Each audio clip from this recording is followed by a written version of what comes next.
တက်မယ်နေရာပေါ့ကားဂိတ်ဆုံးအဲ့လိုညာဒါတော့တောင်တက်တဲ့နေရာမှာတွေ့ရတဲ့ကားဂိတ်ဟိုမှာဘုံငေါစာနော်ပြန်နေတာဒါ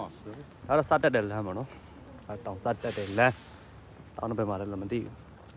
တက်မှာပဲအပေါ်ရောက်မှမသိတော့မှာပေါ့နော်စတက်နေပါပြီဒီတော့ဒီကျန်ကုန်ရှိပါစတက်နေပေါ့နော်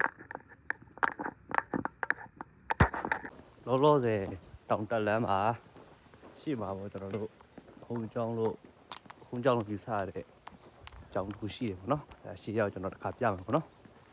အဲ့တော့စတက်တဲ့လမ်းမှာပြရတဲ့ခုံကြောင်းအတက်မှာပြရရှိတယ်ပေါ့နော်ဒါတော့ဘုံတော်ကြီးကြောင်းဆိုတော့ဘုံကြောင်းကြောင်းပေါ့နော်ကျွန်တော်ကတော့မတက်စတက်တဲ့စမောနေပါပြီဘုံတော်ကြီးကြောင်းပေါ့ဝင်ကြည့်နော်ကျွန်တော်ကဖြစ်ပွားရရှိတယ်ပေါ့အဲတောင်ချီပေါ့နော်အဲ့ဒါတော့ပါမောနေပါပြီအခုစမောပါ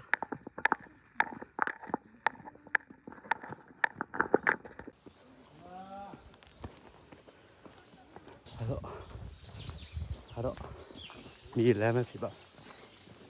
မြေလမ်းဖြစ်သွားပြီပေါ့နော်ဒီကစပြီးတော့သုံးကျင်လည်းတိတ်ဆိတ်တယ်ဘာတမ်းမှလည်းမကြားငှက်တမ်းပဲကြားရတယ်ပေါ့နော်တော်တောင်လူရင်းနဲ့ရှင်းလူငယ်ပိုင်းတွေလောက်ပဲတက်တယ်ပေါ့နော်လူကြီးပိုင်းတော့သူမတွေ့ရဒါတော့အစမို့ငါးပုံတစ်ပုံတော့ရောက်ပြီပေါ့နော်ဒါတော့မြေပေါ့ငါးပုံတစ်ပုံကျွန်တော်တို့ဘုံကြောင်းကျော်မှာမြေပေါ့ခေတာတော့ဒီတုံးလေးတွေနဲ့ခင်းထားပေးတယ်ပေါ့နော်တော့တိတ်ဆိတ်ပြီးတော့ဗျာတော့ရှယ်ပေါ့ကူလက်တယောက်မရှိ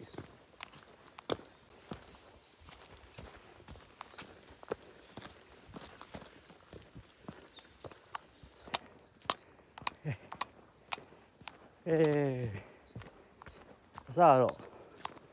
ကျွန်တော်ညီနေလာမလို့ပေါ့သူကခမ်းမပဲနေခဲ့ဆိုတော့ကျွန်တော်တယောက်တည်းပေါ့နော်မောနေပါပြီတော့ခဏကြောင်တက်မယ်မသိခဏဝင်းကျင်တော့တက်မယ်ထင်တယ်နော်တက်တာတနည်းကြော်ဝိုင်းပြီးတော့မောတာ